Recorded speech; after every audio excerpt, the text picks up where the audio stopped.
ओम नमो आदेश. दुसऱ्या अध्यायात आपण दत्तप्रभूंचा मच्छिंद्रांना उपदेश, शास्त्रविद्येची निर्मिती व ब्राह्मण स्त्रीस भस्मदान हे पाहिले. आता अध्याय नंबर 3. अध्याय 3. मच्छिंद्र मारुती युद्ध. मच्छिंद्रनाथांचे मारुतींना आश्वासन. ओम नमो आदेश. श्री गणेशाय नमः. बंगाल देशातून बाहेर पडल्यावर मच्छिंद्रनाथ रामेश्वरास गेले. तेथे समुद्रस्नान करून परतत असताना त्यांना एक वानर दिसले. ते मारुती होते व मुसळधार पावसापासून स्वतःचे रक्षण व्हावे म्हणून एका कपारीत गुहा करण्याचा प्रयत्न करत होते. ते पाहून नाथांना नवल वाटले. त्यांचे खरे स्वरूप न कळल्यामुळे ते त्यांना चेष्टेने म्हणाले, हे कपी, काय म्हणावे तुमच्या मूर्खपणाला?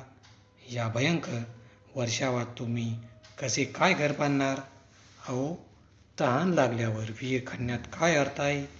ते ऐकून मारुती म्हणाले, महोदय, एवढ्या शहाणपणाच्या गोष्टी बोलून मला उपदेश करणारे तुम्ही आहात तरी कोण?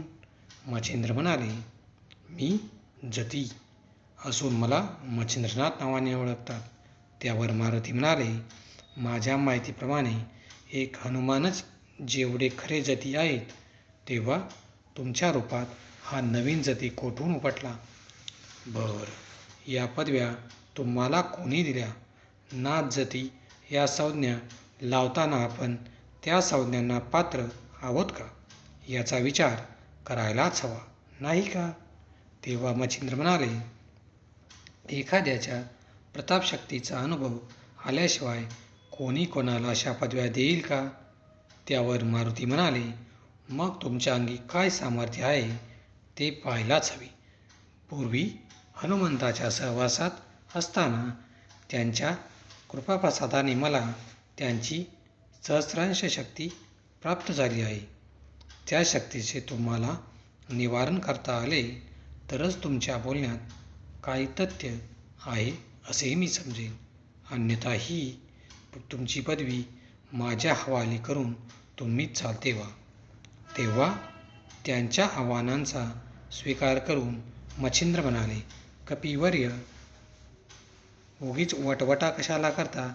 मलाही पाहू दे तुमच्या अंगी काय पराक्रम आहे तो. ते ऐकून मारुती संतापले.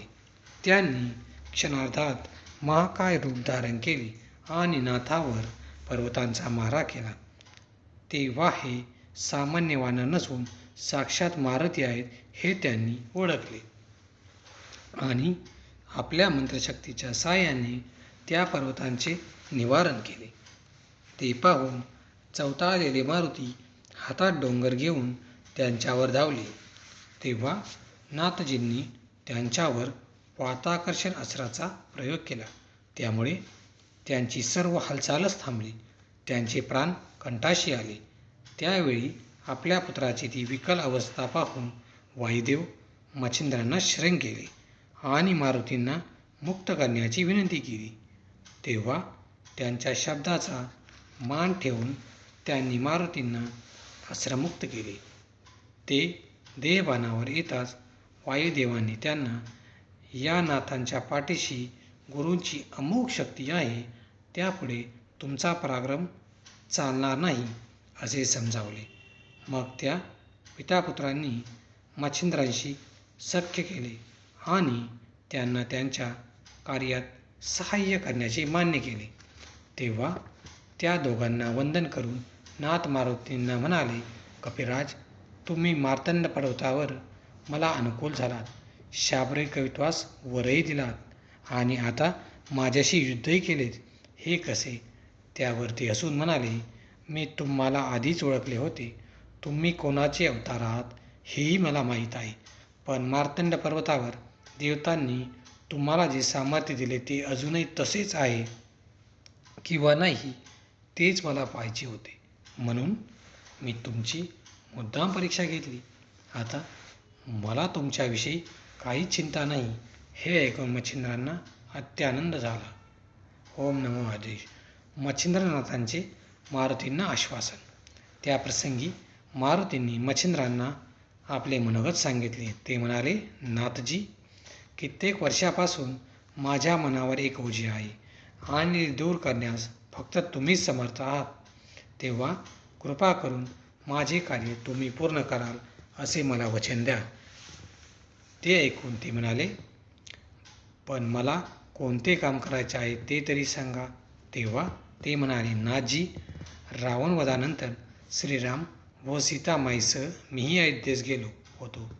तेव्हा सीतामाई मला म्हणाल्या, हनुमंता, तुम्हाला माझी एक इच्छा पूर्ण करायची आहे. त्या बाबतीत तुम्ही मला आधी वचन दिलेत तरच ती इच्छा प्रकट करीन. त्यावेळी मी त्यांना तसे वचन देताच त्या म्हणाल्या, तुम्ही गृहस्थाश्रमाचा स्वीकार करून संसार सुखाचा उपभोग घ्यावा असे मला वाटते. ते ऐकून मी हादरलो आणि रामप्रभूंना आपले गाऱ्हाणे सांगितले. तेव्हा ते म्हणाले, कपिराज, रावणवधानंतर तुम्हाला श्रीराज्यात जावेच लागेल आणि लागते. ही अनादी परंपरा आहे. प्रत्येक युगाच्या चौकडीत तुम्हाला, मला व रावणाला जन्म घ्यावा लागतो आणि निर्धारित कार्यही करावे लागते. तुमचे श्रीराज्यात जाणे हे त्यांच्यापैकीच एक कार्य होय. आजपर्यंत असे 98 वेळा झालेले आहे आणि आताची ही 99वी पाळी आहे. तेव्हा तुम्ही निशंक मनाने श्रीराज्यात जा.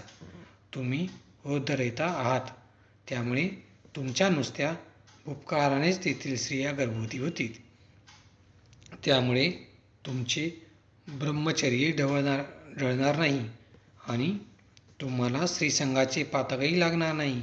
तेव्हा मनात नसूनही मी राज्यात गेलो. तेथे सर्व स्त्रियाच होत्या. मैनाकिनी नावाची राणी तेथे राज्य करत होती. माझ्या बुपकाराने तेथील स्त्रिया गर्भवती राहू लागल्या. पण एके दिवशी मैनाकिनीने घोर अनुष्ठान करून मला प्रसन्न करून घेतले आणि वरदान म्हणून प्रत्यक्ष शरीरसंगाची मागणी केली. तेव्हा मी तिला ही तुझी इच्छा पुढे मच्छिंद्रनाथ पूर्ण करतील असे वचन दिले. ते वचन तुम्ही माझ्यासाठी पूर्ण करा, म्हणजे मी मोठ्या विवंचनेतून मुक्त होईन. ते ऐकून नाथजींच्या मनातही विकल्पांची वावळ तुटली. पण मारुतींनी त्या सर्वांचे योग्य निरसन केले व मैनाकिनीच्या पोटी तुमचे पिताजी उपरिचर वसू मिननाथ रूपाने जन्म घेऊन महान कीर्तिध्वज फडकवतील असे सांगितले. तेव्हा नाथांनी त्यांचे म्हणणे मान्य केले आणि वायू व मारुती यांना निरोप देऊन पुढील तीर्थयात्रेस निघाले. ओम नमो आदेश.